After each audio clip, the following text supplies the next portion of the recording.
Monsieur le ministre, la microélectronique est une industrie stratégique. Elle représente près de 194 milliards d'euros de chiffre d'affaires au niveau mondial et contribue à générer plus de 10% du PIB mondial. La microélectronique est au cœur d'une mutation technologique, peut-être sans précédent, puisque le basculement vers la nanoélectronique promet de réinventer de multiples secteurs industriels. La microélectronique va jouer un rôle crucial pour surmonter les grands défis sociétaux tels que l'explosion des dépenses de santé et les coûts liés au vieillissement de la population. La microélectronique va aussi jouer un rôle crucial dans le cadre de la transition énergétique, voulue par notre président de la République et qui est un enjeu majeur dès cette année 2014 par la maîtrise de la consommation d'énergie et la gestion des ressources naturelles. En France, à l'heure où il nous faut revenir à une vision stratégique de long terme, le gouvernement a engagé une réflexion destinée à déterminer les priorités de la politique industrielle de la France en 2025 et au-delà.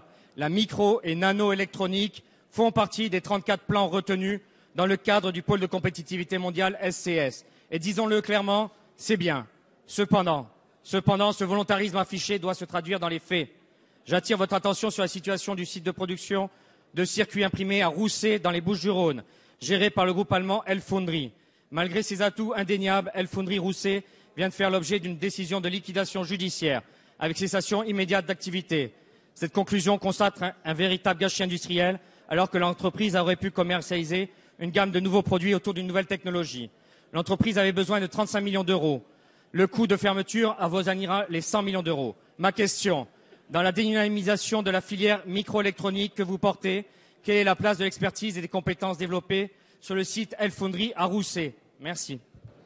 Merci, Monsieur Lambert. La parole est à Monsieur Arnaud Montebourg, ministre du Redressement productif. Monsieur le député François-Michel Lambert, vous avez raison de signaler que la France dispose d'un capital en matière de microélectronique, nanoélectronique important, dans lequel d'ailleurs le gouvernement a souhaité investir davantage. C'est le sens de l'un des 34 plans industriels que j'ai présenté il y a quelques mois.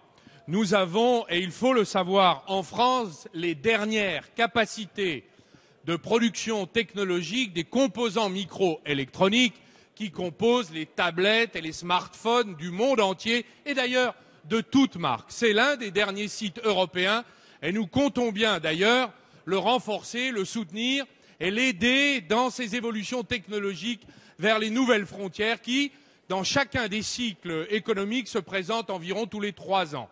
Vous évoquez la fonderie qui se trouve à Rousset, Elfoundry. C'est un dossier qui, évidemment, ne nous a pas échappé, monsieur le député.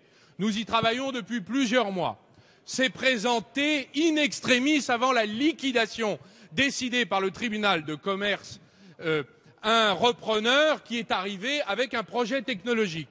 J'ai donc demandé aux organes de la procédure collective, c'est-à-dire l'administrateur judiciaire, le tribunal de commerce, de donner un délai, ainsi qu'au liquidateur, un délai supplémentaire permettant d'examiner cette proposition de reprise, de conversion de l'outil industriel in extremis. Nous sommes en cours de discussion. Pour l'instant, nous avons besoin d'avoir des éléments et des apports de financement qui ne sont pas au rendez-vous. Mais l'État, comme d'habitude, sera présent si l'offre est crédible, solide et durable. Car nous voulons, en effet, avec vous, défendre nos outils industriels dans ce secteur stratégique. Merci.